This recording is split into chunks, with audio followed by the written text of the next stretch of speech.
Salut à tous, c'est François Rousseau. Si vous êtes passionné par les voitures, vous êtes au bon endroit. Continuez à regarder, on va entrer dans le vif du sujet.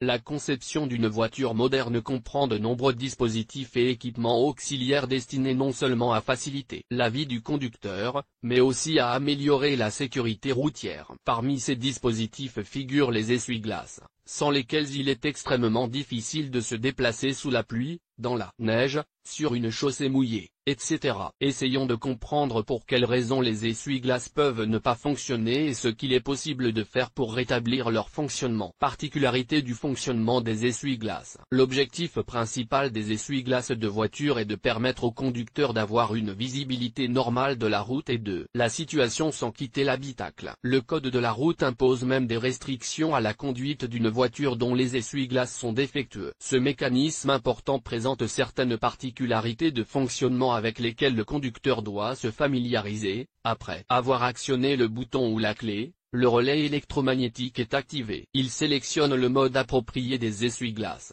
intermittent ou constant, ainsi que la possibilité d'activer simultanément le lave-glace. Le moteur est alimenté par le réseau de bord du véhicule. Le schéma de câblage peut être défini individuellement par le fabricant. Le trapèze, par l'intermédiaire de l'entraînement du moteur électrique, transmet la rotation au balai d'essuie-glace. Ceci appuie fortement sur la surface de la vitre et élimine l'humidité et les débris qui s'y trouvent. Si l'ensemble du circuit et ses composants sont correctement réglés, il ne devrait pas y avoir de bruit parasite perceptible pendant le fonctionnement des mécanismes, ni de traces ou de dommages sur la surface du pare-brise.